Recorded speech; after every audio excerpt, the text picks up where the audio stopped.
सबसे पहले आज सरकार में आपको दिखाएंगे सबसे बड़ी और प्रमुख स्टोरी, वो है वक्फ संशोधन बिल के पास होकर 2025 वक्फ संशोधन अधिनियम पर अब संवैधानिक वैधता को चुनौती देने वाली तमाम याचिकाओं पर सुप्रीम कोर्ट सुनवाई शुरू कर चुका है। 2 दिन सुनवाई को हुए। याचिकाकर्ताओं और केंद्र सरकार की तरफ से इस पर जिरह हुई है। तो क्या निकला इस जिरह से? कोर्ट ने सभी पक्षों को सुनने के बाद जो ये 7 दिन दिए हैं वो किसके लिए महत्वपूर्ण हैं और इन 7 दिनों में क्या हो सकता है और क्या बिल्कुल नहीं, इस पर भी निर्देश दिए। देखिए रिपोर्ट।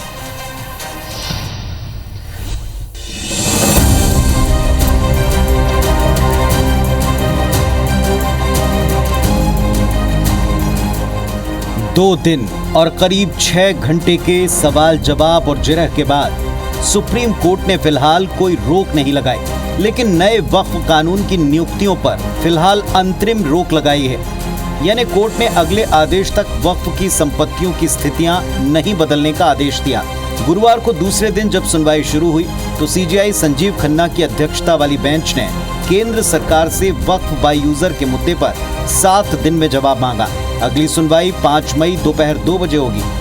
हालांकि सुप्रीम कोर्ट ने साफ कर दिया कि वक्फ कानून के खिलाफ दायर 70 याचिकाओं की जगह सिर्फ 5 प्रमुख आपत्तियों पर ही सुनवाई होगी। तब तक सरकार को 3 निर्देश मानने होंगे।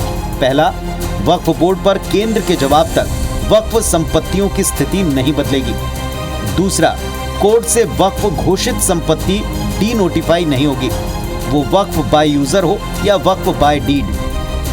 और तीसरा, वक्फ बोर्ड और केंद्रीय वक्फ परिषद में तब तक कोई नियुक्ति नहीं होगी। वक्फ काउंसिल या वक्फ बोर्ड में कोई भी अपॉइंटमेंट, बल्कि उन्होंने स्टे नहीं किया है। जो भारत सरकार के सॉलिसिटर जनरल है, उन्होंने अपना स्टेटमेंट दिया है कि अगली तारीख तक न तो काउंसिल में न वक्फ बोर्ड में कोई अपॉइंटमेंट जो संशोधित कानून है उसके अनुसार किया जाएगा। दूसरा बात, जो माननीय अदालत ने कहा कि जो वक्फ बाय यूजर है, जो रजिस्टर्ड हैं और गैजेटेड हैं, उसको गवर्नमेंट डी नोटिफाई नहीं करेगी टिल द नेक्स्ट डेट। और जो संशोधित कानून है उस पर किसी भी तरह का अंतरिम आदेश नहीं है।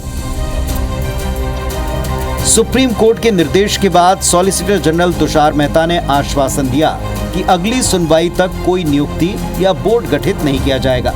कोर्ट के आदेश के बाद याचिकाकर्ताओं ने हुंकार भरी कि वो आगे भी कानून का विरोध करते रहेंगे। हम पूरे उस बिल को उस एक्ट को अनकॉन्स्टिट्यूशनल मानते हैं। 5 साल प्रैक्टिसिंग मुसलमान का तो रहेगा, अब उसको कौन डिसाइड करेगा? अब कोई महिला है, उसको कौन डिसाइड करेगा? तो ऐसे कई उसमें जो अमेंडमेंट्स के जरिए लॉ बनाया गया है, हम उसके आज भी मुखालिफत कर रहे हैं और कल भी अपोज करते रहेंगे। लीगली हम सुप्रीम कोर्ट ने चैलेंज किए, हम उसको उन तमाम चीजों को violation of the fundamental rights मानते हैं। देखिए, बहुत बड़ी जीत की शुरुआत है। सीधे तौर के ऊपर जिस बिल को, जिस एक्ट को लाया गया था, संविधान के कई आर्टिकल्स का वायलेशन करके, उसको सुप्रीम कोर्ट ने भी समझा कि सीधे तौर के ऊपर ये भेदभाव से भरा था। साफ तौर के ऊपर मुख्य न्यायाधीश ने यह कह दिया है कि इसके भी रोक लगा दी गई है कि वक्फ बाय यूजर चाहे डिक्लेयर्ड हो या रजिस्टर्ड हो, वो अभी आप छेड़ेंगे नहीं, वो मान्य रहेगा। किसी भी प्रॉपर्टी को डिनोटिफाई नहीं करेंगे। वक्फ कानून पर सुप्रीम ब्रेक और याचिकाकर्ताओं के हमलों के बीच सियासी बयानबाजी तेज हो गई। कांग्रेस जहां मोदी सरकार पर आरोपों के तीर चला रही है, तो वक्फ को लेकर बनी जेपीसी के अध्यक्ष जगदम्बिका पाल ने दो टूक जवाब दिया। मैंने पहले भी कहा था कि जल्दबाजी में लाया गया हुआ ये कानून है और इसमें जो विपक्ष के लोगों ने जिसमें आपत्ति किया था, जब ये कमेटी बनी थी तो उसकी बात मानी नहीं गई। एक तरफा इन्होंने केवल सत्ता पक्ष की बात सुनी और उनकी तरीके से इन्होंने उस कानून को बनाया है। मुझे उम्मीद है कि निश्चित तौर से ये सर्वोच्च न्यायालय में ये कानून टिकेगा नहीं और निश्चित तौर से ये खारिज होगा। आज जो सुप्रीम कोर्ट ये सवाल उठा रहा है, इसके पहले भी सुप्रीम कोर्ट ने 2010 में रामराज फाउंडेशन बनाम यूनियन ऑफ इंडिया का सवाल उठा था, जिसमें सुप्रीम कोर्ट ने फैसला किया था कि Waqf board is not a religious body, ये एक कानूनी संस्था है जो वक्फ की प्रॉपर्टी के रखरखाव को देखती है।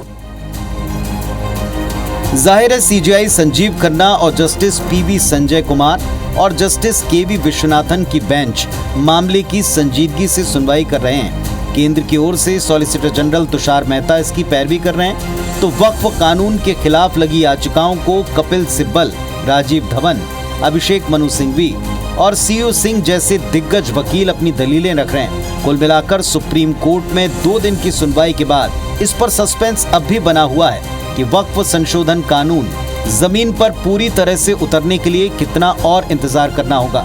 फिलहाल सबको इंतजार अगली सुनवाई 5 मई का है, जब सुप्रीम कोर्ट में सरकार अपना जवाब पेश करेगी। Bureau report, IBC 24। Supreme court में सरकार को जहां एक तरफ वक्फ संशोधन कानून पर जवाब दाखिल करने के लिए 7 दिन का वक्त मिला है, 5 तारीख को 5 मई को अगली सुनवाई है,